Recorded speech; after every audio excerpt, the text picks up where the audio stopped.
Bonjour à tous, j'espère que vous allez bien. Aujourd'hui, on se retrouve pour le 102e épisode de Over the Results consacré à Night of Champions 2009. Voilà, encore une fois, les mêmes choses, un like si vous avez aimé la vidéo ou le pay-per-view et un dislike si vous l'aviez détesté. Voilà, donc premier match, Big Show et Chris Jericho battent Legacy par soumission pour conserver leur titre par équipe unifiée de la WWE après un camel clutch du Big Show. Donc à la base, Edge était le partenaire de Chris Jericho, mais il s'est blessé. Il y a eu un début de rivalité qui s'est lancé entre Jericho et Edge, donc on retrouvera au Royal Rumble 2010 à la suite de la victoire de Edge.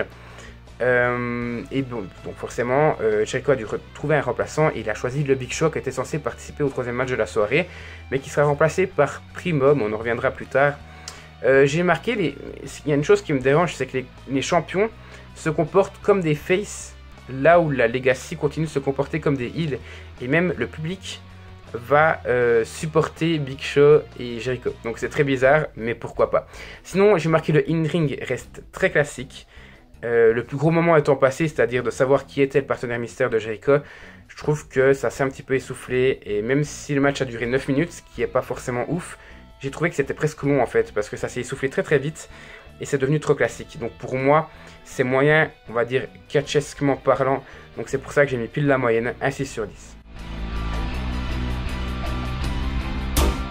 Deuxième match, Christian bat Tommy Dreamer pour devenir le nouveau champion de la ECW. C'est l'avant-dernier champion, parce qu'après on aura Ezekiel Jackson et le titre de la ECW sera retiré. Et le match est un peu court à mon sens, bien que rythmé, je crois qu'il dure 8 minutes. Et c'est un peu le défaut de ce pay-per-view. La plupart des matchs durent peu de temps, durent à peine 8 minutes. Ça ne me suffit pas pour moi, surtout pour un pay-per-view où tous les titres sont censés être mis en jeu. J'ai marqué pas grand chose à dire, encore une fois, ça reste un petit peu trop classique.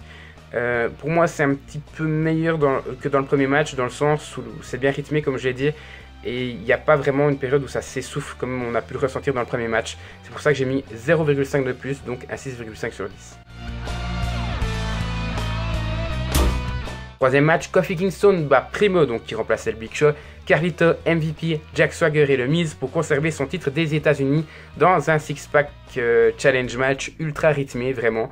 Kofi Kingston donc a fait un tombé sur Carlito qui a trahi son frère pour la deuxième fois de l'année. À la base, Carlito et Primo ont été les premiers champions unifiés de la WWE. Si je dis pas de bêtises, après on a eu Edge et Jericho, puis Jericho. Je suis pas sûr, mais il me semble que c'est comme ça, où ils avaient battu Miz et Morrison. Donc, vous savez en fait que j'aime quand ça fuse de partout, peu importe le in-ring. Et ce match-là est la parfaite représentation du... C'est pas vraiment bien organisé, mais il y a quand même un fil rouge durant ce match-là. Et même si le temps est pas vraiment ouf, parce que ça dure 8 minutes, je trouve que c'est un chaos qui est très agréable à regarder. Et moi, vous savez que même si ça pourrait être du caca, j'aimerais beaucoup. Enfin, j'aime beaucoup ce genre de match-là. Et surtout quand on a des catcheurs comme Carlito, vraiment, qui est... en fait, au niveau du ring, Carlito et Primo, donc les Colons, font que le match est très très bon. Parce que c'est high flyer, c'est même brutal. Il y a de la trahison. Donc vraiment, les Colons sont au centre de tout. Et Kofi Kingston aussi est un petit peu au centre de tout. Vu que c'est le champion, on l'attend et forcément il est dans le match. Maintenant, le seul qui est un petit peu en dessous, je trouve que c'est MVP. On l'a pas vu énormément, Jack Swagger non plus. Donc on va mettre un petit peu ces deux de côté là et les trois que j'ai cités comme les hommes de ce match. Je l'ai dit, le temps fait défaut. Pour moi, ça en aurait clairement mérité 15. Mais c'était un très bon match. J'ai vraiment apprécié le regarder malgré le temps. Donc j'ai mis 8 sur 10. Quatrième match, Michelle McCool bat Melina pour conserver son titre féminin dans un match bien rapide et surtout ultra brutal. Vous allez voir que le sixième match, c'est le match pour le titre des divas et celui-ci est le match pour le titre féminin. Et on a deux matchs radicalement différents. Et en fait, je trouve que ça fait plaisir de voir un match comme ça chez les femmes à cette époque. Mais j'ai apprécié ce match-là, je ne vais pas vous le cacher, mais il y a des défauts, 3 défauts pour être franc, qui pète la note de ce match-là, alors que ça aurait pu avoir un 7,5, voire un 8, si c'est pas même un 8,5. Première chose, c'est le selling. Pour moi, il y a un problème chez les femmes avec le selling à cette époque, c'est une catastrophe. Après, c'est le temps, c'est le match le moins long de la soirée, il dure 6 minutes, et pour moi, quand on a un match aussi brutal, c'est presque normal, mais c'est dommage.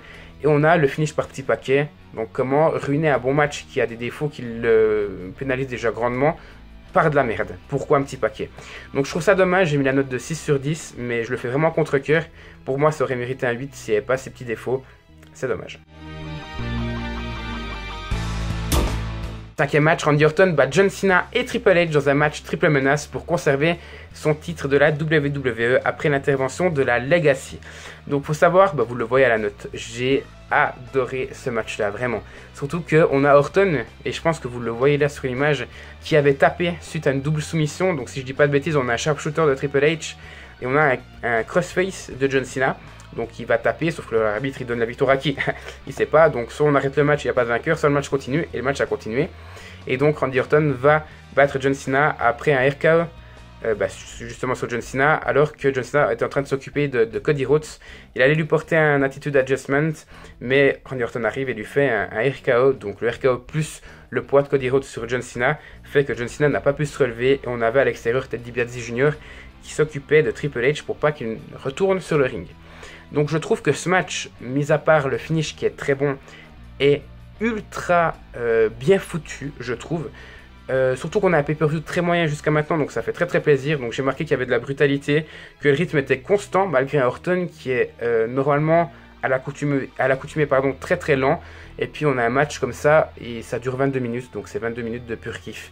Vous l'avez compris, de toute façon, même si vous n'avez pas lu, j'ai mis à 10 sur 10, c'est mérité.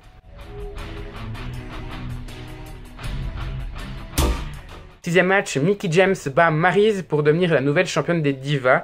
Et autant le 4e match, c'est un match qui m'avait plu, celui-ci j'ai trouvé totalement faible, il y a peu de rythme, ça dure 6 minutes, donc là à la limite j'aurais préféré que ça s'inverse avec le match pour le titre féminin. Et là pour moi c'est 6 minutes où je me suis totalement ennuyé, il n'y a rien qui se passe. Donc j'ai rien à dire de plus, franchement j'ai mis 4,5 sur 10, mais là je me trouve très généreux. 7e match, Rey Mysterio bat Dolph Ziggler pour conserver son titre intercontinental dans un match plus que moyen, je trouve. Je m'attendais à plus, le match dure 14 minutes, donc là pour le moment c'est parfait. Mais le problème c'est que ça tourne en rond pendant les 10 premières minutes. À mon sens, le rythme est très lent, et principalement à cause de Ziggler et de ses prises de soumission. Vous allez me dire, oui mais un match technique c'est pas forcément lent, c'est juste que c'est constant et c'est bien foutu. Oui, ok, mais en face on a Rey Mysterio, donc... Rey Mysterio, en sachant qu'Adolf Ziggler peut être autre chose que très technique, et Rey Mysterio qui est loin d'être technique, il est plutôt avec flyer et il bouge partout, du coup ça marche pas. Ça marche pas pour moi, et j'ai mis à peine la moyenne, j'ai mis 6 sur 10, mais pour moi j'ai mis 6 sur 10 seulement pour les 4 dernières minutes, qui à mon sens sont très bonnes, parce que là on n'a plus de technicité, on a vraiment de la vivacité. Et c'est surtout le moment où Ziggler va porter un brise-abdos à Rey Mysterio depuis la 3e corde. Et après, ça va enchaîner avec le 619 de Rey Mysterio, mais durant ces 4 dernières minutes, c'est ce qu'on aurait dû voir sur l'ensemble du match, et c'est pour ça que je suis déçu, et que je mets que la note de 6 sur 10.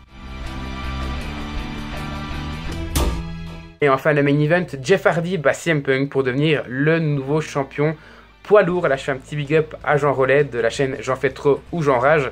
Dans un bon match, vraiment bien qu'un peu court, le match dure 14 minutes, pour moi c'est pas suffisant, il aurait dû arriver au match pour le titre de la WWE à mon sens, mais le match est quand même bon, les deux hommes sont exceptionnels, autant dans la rivalité d'ailleurs que dans leur match, même si c'est pas leur meilleur. Il va y avoir plusieurs bons moments dans ce match là, Jeff Hardy qui va contrer GTS, donc pas vraiment contrer, mais ça va aller jusqu'à 2 au lieu d'aller jusqu'à 3. On va voir la Swanton Bomb qui va être réussie seulement à partir de la 3e tentative, vraiment. On a pratiquement 14 minutes de finish match où vraiment on sent que les deux, on sent le storytelling qui remonte tout simplement, les deux sont vraiment à fond et les deux veulent prouver à l'autre qui est le meilleur, étant donné que c'est vraiment deux styles de vie opposés. On a Jeff Hardy où CM Punk lui rappelle qu'il avait déjà eu 2 suspensions, qui se drogue, qui devrait plutôt dire non, et on a CM Punk qui est straight edge. Donc moi je me situe plutôt du côté de CM Punk, mais j'adore Jeff Hardy et c'était mon lutteur préféré à l'époque. Donc je trouve que en tant que fan de l'époque et en tant que plutôt qu'analyste d'aujourd'hui, je trouve que c'est très bien foutu. Cette rivalité est très bien foutue et on le ressent sur le ring. Donc j'ai marqué rien à dire, j'espère vraiment revoir cette confrontation-là plus tard. Je pense pas que ça arrivera, mais plus tard, un petit Jeff Hardy CM Punk ou un match, je sais pas, CM Punk et quelqu'un contre l'Hardy Boys, j'en sais rien, ça arrivera certainement jamais, mais j'ai l'espoir quand même. Et vous le voyez, j'ai mis la note de 8,5 sur 10. Voilà, donc si on additionne toutes ces notes et qu'on divise par 8, qui est le nombre de matchs, on arrive à la note de 6,94. Il est 66e. Et ironiquement, il a égalité avec WrestleMania 24. Vous allez me dire, ouais, mais quel est le rapport?